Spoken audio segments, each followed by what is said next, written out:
देश में corona virus का ग्राफ लगातार बढ़ता ही जा रहा है। लॉकडाउन को हुए भी 1 महीने से ज्यादा हो गए हैं।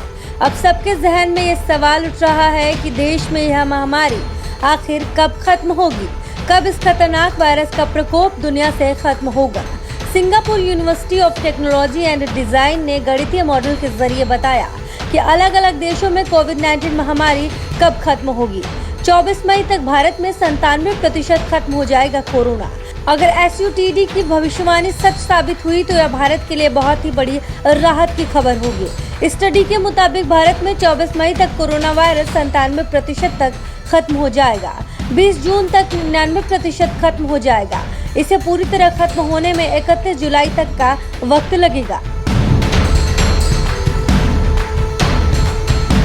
कोरोना के बढ़ते संक्रमण के बीच दिल्ली के शाहीन बाग इलाके को हॉटस्पॉट घोषित कर दिया गया।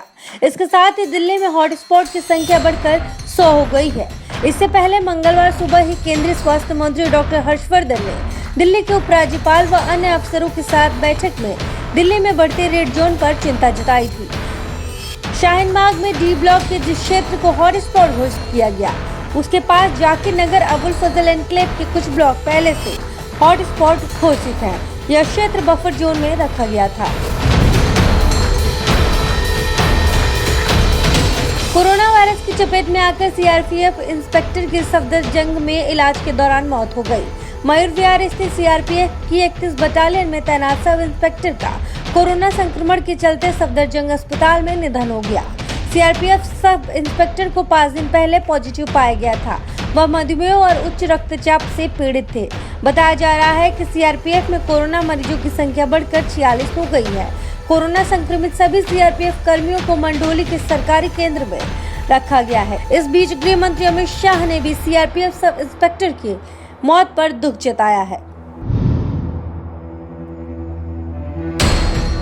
देश के बैंकों ने 50 बड़े विलफुल डिफॉल्टर्स का 68,607 करोड़ रुपए का कर्ज बट्टे खाते में डाल दिया है। मतलब अब ये बैंक मान चुके हैं कि ये कर्ज नहीं मिलने वाला। इनमें भगोड़ा हीरा कारोबारी मेहुल चौकसी भी शामिल है। कांग्रेस पार्टी ने इस पर कड़ी प्रतिक्रिया जताते हुए कहा कि भारतीय जनता पार्टी सरकार भगोड़ों के साथ है। मंगलवार को तमाम मीडिया रिपोर्ट्स में रिजर्व बैंक द्वारा सूचना का अधिकार कानून के तहत दी गई जानकारी से सामने आई है। RTI कार्यकर्ता साकेत गोखले ने सूचना का अधिकार कानून के तहत देश के केंद्रीय बैंक से 50 विलफुल डिफॉल्टर्स का ब्यौरा उनके द्वारा लिए गए कर्ज की 16 फरवरी की स्थिति के बारे में जानकारी मांगी थी।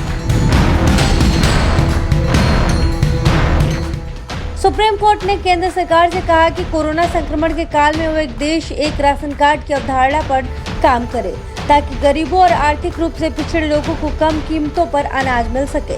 केंद्र सरकार की यह योजना इस साल जून में शुरू होने वाली है, लेकिन सुप्रीम कोर्ट ने कहा है कि लोगों को खाने पीने की चीजें मिलने में आसानी हो, इसीलिए स्कीम को तुरंत लागू किया जाए। Justice NV Raman, justice Sanjay Kishan Kaul और जस्टिस BR गवई की पीठ ने सोमवार को पारित अपने आदेश में कहा, हम केंद्र सरकार को इस समय यह योजना लागू करने की व्यवहारिकता पर विचार करने और परिस्थितियों को ध्यान में रखते हुए उचित निर्णय लेने का निर्देश देते हैं।